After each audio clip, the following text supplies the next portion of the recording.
Hi, everybody. Good afternoon, good evening, and good morning, wherever you are. Thank you very much for joining the Boardroom Club today to our innovation conference featuring executives from top tech companies across AI, analytics, cyber, fintech, quantum computing, CRM, and whatnot. My name is Yossi Garmazi, second year MBA here at Cornell, and I'm joined here also by a classmate and a good friend of mine, Alvaro Jimenez. Alvaro. Pleasure to be here, Yossi. Today, we are fortunate enough to interview none other than Michael Kagan, a CTO of a small company headquartered in Santa Clara, California. You might have heard of as Nvidia. But before even Nvidia, Michael was the chief architect at Intel and co-founder and CTO of Mellanox, where he played a pivotal role in shaping the company product and history before its acquisition by Nvidia. Thank you very much for joining here today, Michael. Thank you. My pleasure. So, Michael, we thought to start by asking you what led you to the field of computing in the first place, and specifically, what was your journey like at Intel? Well, I started at Intel as the design engineer. It was my first job after my military service following the Technion graduation. So I was new college graduate for all practical purposes. And what I did, the project that I worked on is the 387 coprocessor, which maybe you were not born yet those days, but at some point, or actually before some point, the computing element that actually does the multiplication and divisions of the numbers were not part of the CPU. It was another chip that was sitting aside and doing this calculation that was too heavy for CPU. So that's what my first project. I relocated to Oregon, as part of it was developed in the design center in Oregon. And when I came back, we basically integrated all the pieces together. And this was very big successes, pretty much everything which is surrounding the 386 CPU those days. The next one, there was a multiple projects that I worked on in between, but the next big one was 860 XP, and I was the architect of this CPU. It was a vector processor that was developed in Israel. And this processor came pretty much the same time as the 486, within maybe a quarter. I don't remember who was the first. But the interesting part is that 860 XP was about 50 times faster than the 386 on math applications. But it was very hard to program. It was designed, architected by a hardware guy like myself. And Intel didn't put enough software resources to make this CPU, or actually to make all the goodies of this CPU to be accessible by normal human beings, and not only those that wanted to program it at a very low level. And this was a big lesson for me, because before that, I thought hardware was a king, but now I understand that also the software is actually a king. And silicon and chips without software is just expensive sand, not much more than that. And fast forward to Nvidia. Actually, this processor x60 XP was designed before Nvidia was founded. It was in the late 80s.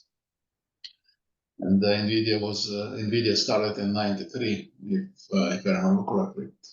But Nvidia, from day one, I believe, they were wise enough to have a fairly extensive software support for state-of-the-art vector processors that they have been designing from pretty much its inception of the company.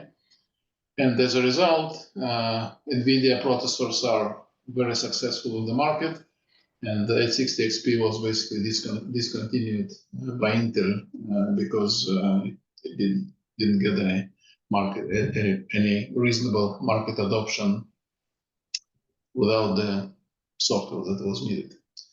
So that was it. Then the next project. But the thing is, what happened is that Intel XP was designed in Israel, and it was the first CPU at Intel that actually booted operating system on the first silicon.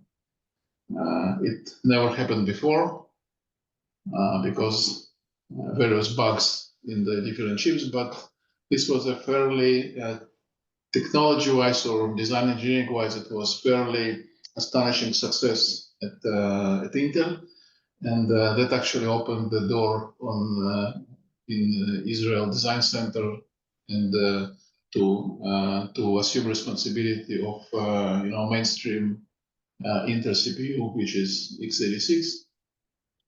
And my next project was actually designing the Pentium MMX CPU. This was x86 CPU. It was follow-on of Pentium processor, and it was the first time that Intel changed it or enhanced, updated the instruction set of the x86 CPU. It was a very big deal.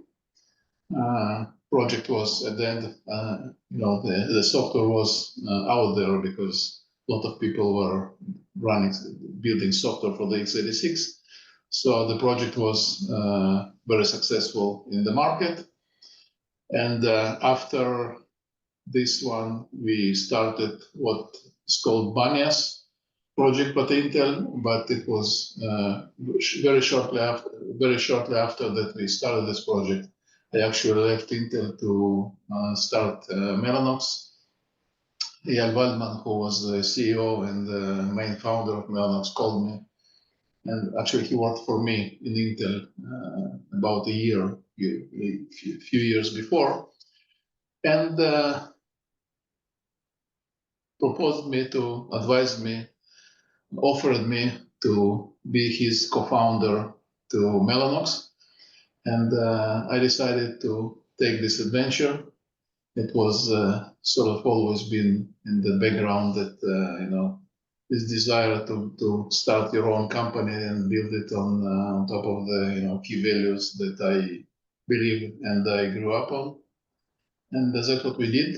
Started Mellanox, and about 3 years after we started the Mellanox, we had a fairly significant event where we got to be part of the supercomputer that was on the number 3 on the top 500. But what is interesting from this supercomputer that it was built out of the commercially available machines. There's a professor from Virginia Tech University. Srinivas, I don't remember his last name because it's that long. He was, ex jet fighter from Indian Air Forces, and he was a computer science professor at Virginia Tech.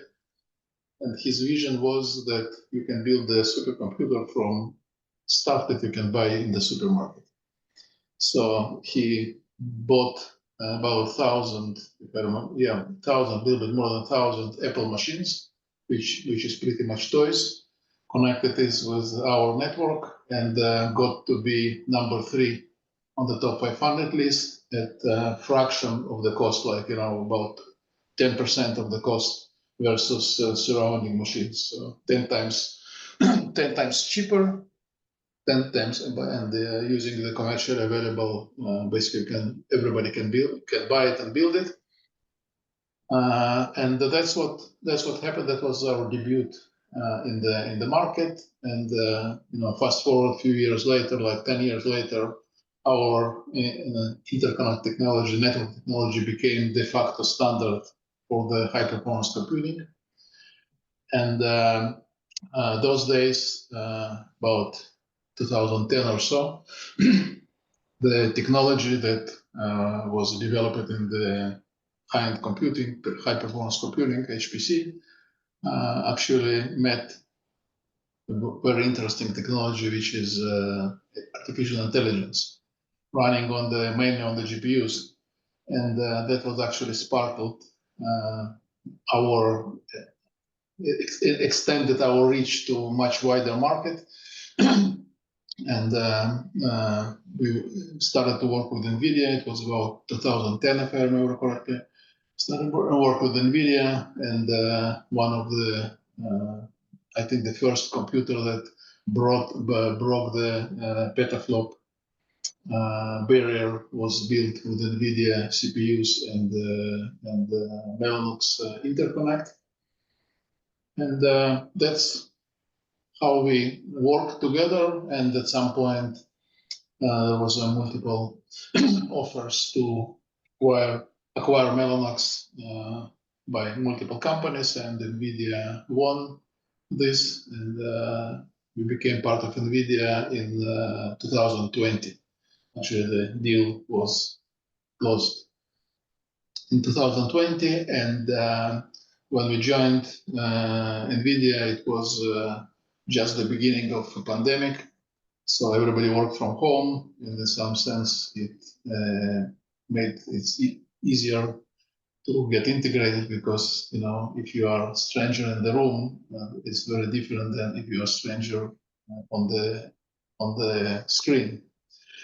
So Jensen asked me to be CTO of Nvidia by architecting across all the technologies of Nvidia. Nvidia has a huge wealth of different technologies.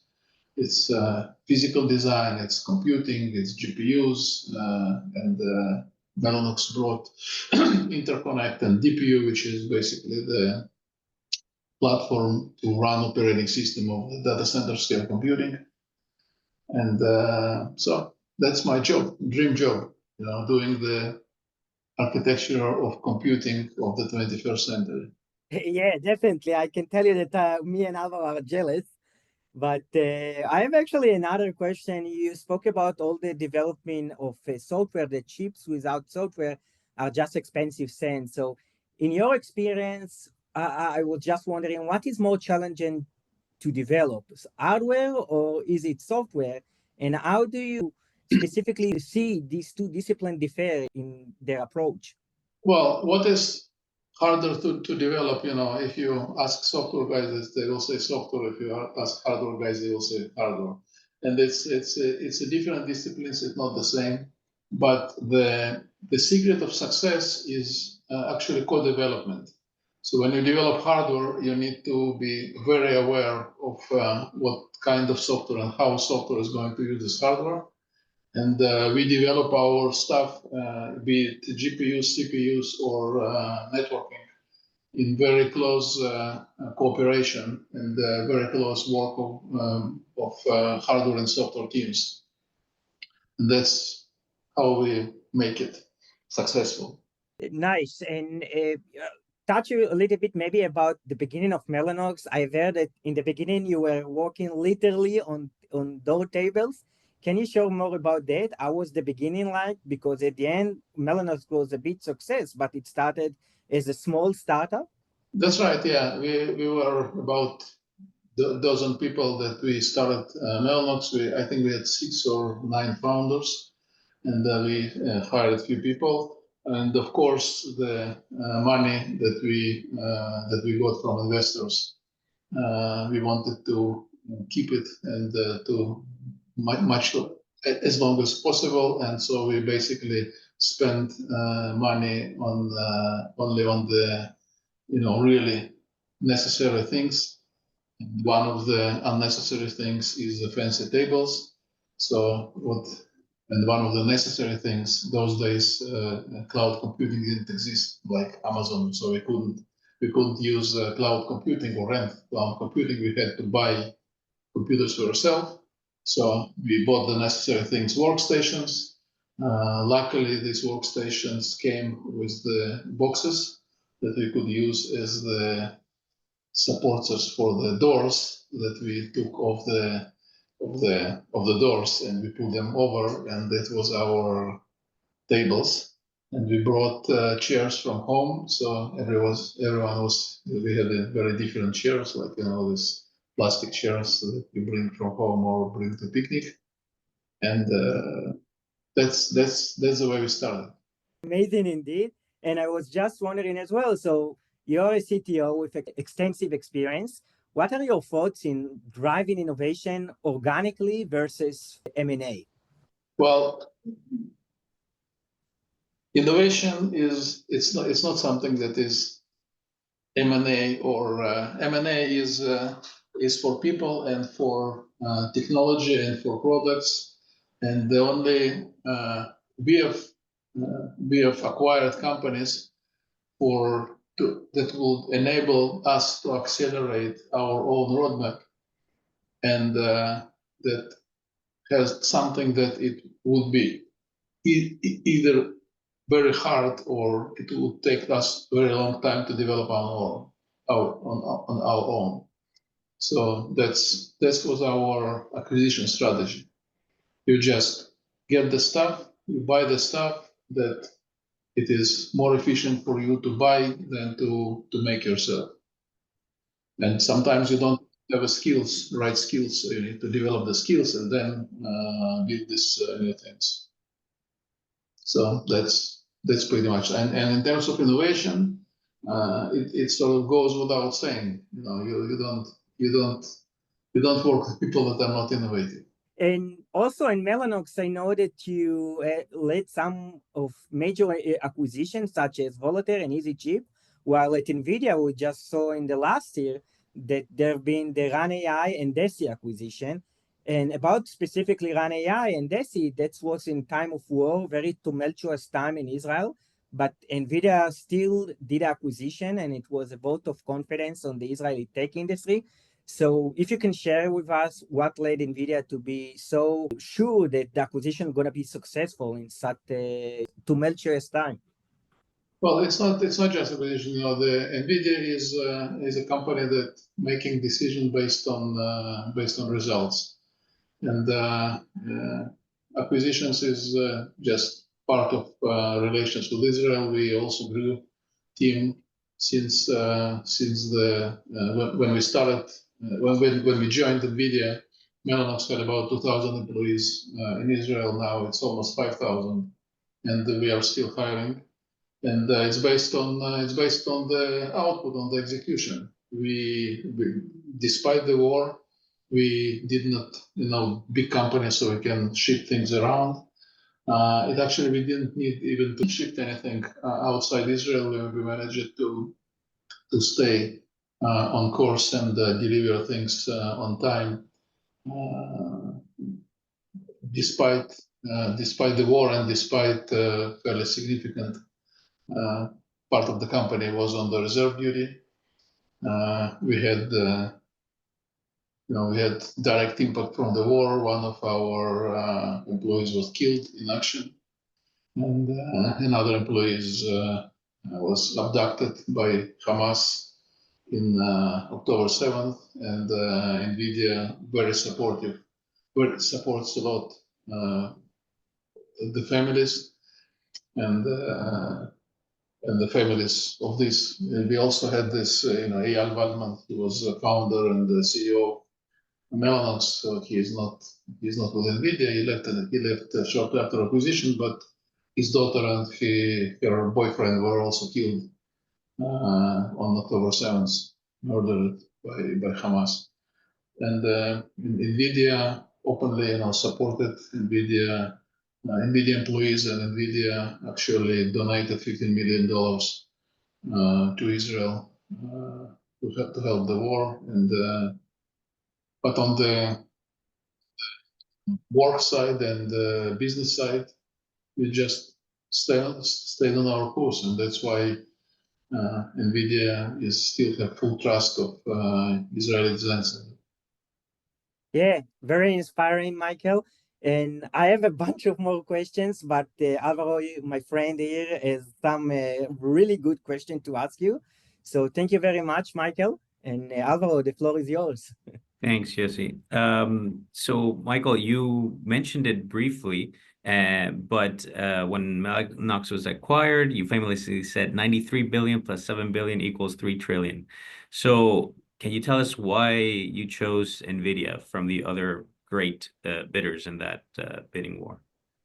Why? No, on this side. First of all, I was aware of what's going on, but I was not part of these negotiations.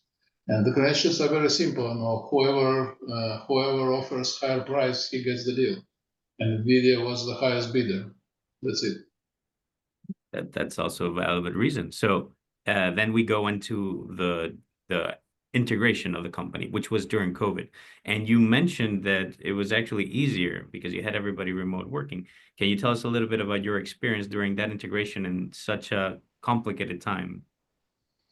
Well, my experience, first of all, you know, these times were difficult and different for everybody.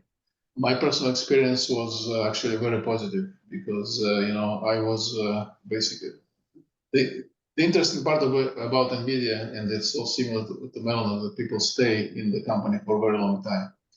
And executive team, top engineering team of NVIDIA, people work together for 20 years or so, maybe even more than 20 years. And basically, I was put right in the middle of this team that was working together for 20 years, and I got a very good cooperation.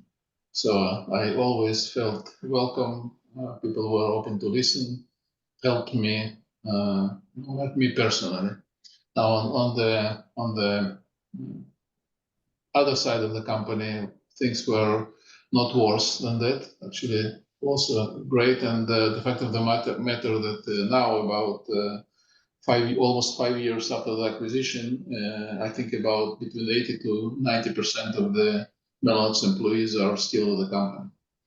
So it cannot be bad for them. And what a great culture you guys have. But now we go on to, we've talked about the integration and the M&A, but what is the next big thing for NVIDIA? Because you're already a powerhouse in several areas. You were already in gaming. Now you're getting into AI. So what do you see as maybe the future of the company? No, somebody said that it's really hard to make a predictions, especially about the future. But you know, if you look at the big thing, I think the physics, simulation of the physics, is the next significant application of AI. Being able to simulate our devices before we take them out enables us to have them working and production worthy from the first shot. If you look at other industries, they need the multiple iterations to get their product done. Be it building, you know, I remodeled my house recently, and there was quite a few bugs by construction that needed to be fixed. And the guy, you know, told me, my wife was really mad on them. And the guy told me, you know, you are doing big projects, so you know that you know, shit happens, and you can make a mistake, and you need to fix them. And I thought, you know, if to fix my mistake, if we are talking about chip design, fix mistake in the chip design is about $50 million. So I told him that if I would be working like you, I would go out of business after a week. Yes. And then, you know, these people are good people. They are smart. It's not that, you know, we are from some other genetic pool that we do things without bugs and they do with bugs. And the reason they have bugs because they can simulate their stuff. Okay. So if you look at everything that moves is going to be autonomous in terms of it's going to be driven by AI. And you need to train these models. You need to make them right. You know, take an example of autonomous vehicle. Classical example. You need to make sure that autonomous vehicle can handle hazardous conditions on the road, like, you know, somebody jumping in front of you, so on and so forth. Now, you cannot rely on the data that you collect from real time. You know, killing 10 people and then figuring out how to get along without this. But you can simulate it in the virtual world. And in order to do the right simulations, you need to simulate the physics. You know, you need to understand the inertia, you need to understand the the impact. You need to understand the forces and the gravity and the lightning and all these things you need to understand, and you need to be able to simulate them. And you cannot simulate them without AI because you just cannot. Ray tracing is an example that was introduced, I think, about two or three generations ago. It's based on AI. It's just the amount of computing that you need to do to calculate ray tracing lightning. It's not something that can conceivably be done by the card in your PC. But if you use AI, you can calculate 1% of the pixels and use AI to predict the rest. And if you have a good model that you trained it well, it actually works. That's the way we do our graphic chips, and that's just an example of simulating physics with AI. This must be the best answer that anybody could say to the question is, what are the video games useful for? Well, it turns out for knowing the physics and the future of design. So now in the interest of time, we're going to go to the hardest set of questions, which are your personal questions. So if you had one advice for future entrepreneurs, what would it be? Trust your guts and don't let others to drift you off your course. Just, you need to have faith. You need to believe in something.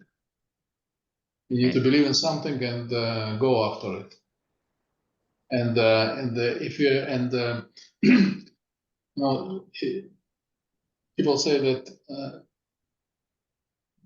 what we do, basically, we are driving the car, looking at the rear mirror. Okay, then it's really hard. But the thing is, what you can feel from the rear, you can feel also the back wind. So if you drive and you have a back wind, it means you are driving to the right direction. Inspirational words. Okay. Now, in that sense, did you ever have any mentor that taught you a lesson that has stayed with you for the rest of your life? Well, I had multiple people that I took their wisdom, and I still have. And recently, these days, Jensen, CEO of Nvidia, he's not my mentor in terms of any formal thing, but I learn a lot from him. I learn a lot from people I work with. My motto is when I hire people, I always hire people to work for me that are better than me, smarter than me, because that's the only way you can actually grow. And there was multiple people in my life. Dov Fruman, who was one of the figures in this industry, he basically brought into Israel, and he was a site manager. He was a godfather of Intel in Israel. He's a very smart guy, gentleman. All right. And now for the final and most complicated questions. Do you have any hobbies outside of work? Because you hobbies? Sure. I mean, I travel. I go to do some photographing. I don't know if you call it hobby or not, because it's with the computer, but I do some stuff with the AI and physical simulations. But yeah, I have a big family. I have 6 kids and 14 grandkids. So, just visiting all of them is interesting. It's a whole thing. Yeah. All right. And then you also mentioned before that you were doing your dream job, but let's say that it wasn't, if you were able to do anything else than your dream job, what would it be? What would a dream job? What do you mean? Yes. So you've already told us that you were working on what was your dream job, but if you could do anything else, is there anything that you would be motivated to do that you would thought, oh, maybe I could do this career path? If I would have something in mind which is more interesting and more attractive than what I am doing, I would be doing it. And I'm not. You know, Nvidia. It is not a jail, so nobody is held here by force. It's also not a church, so not everybody is welcome. Only right people are welcome. But you know, if I had something else in mind, I would do it. Nice. Thank you so much, Michael. That's it for me. Yossi? Yeah. So, Michael, thank you very much again for joining us. We are very fortunate to have you, and we learned a ton from you. So we super appreciate you. And yeah, for everybody else, tune in for the next couple of episodes that we have. Actually, we have more than a dozen with Gong, Zoom, Sierra, and a bunch of other cool companies. Yeah. So, Michael, thank you very much again. Thank you, Michael. You're welcome. Bye bye. Bye bye.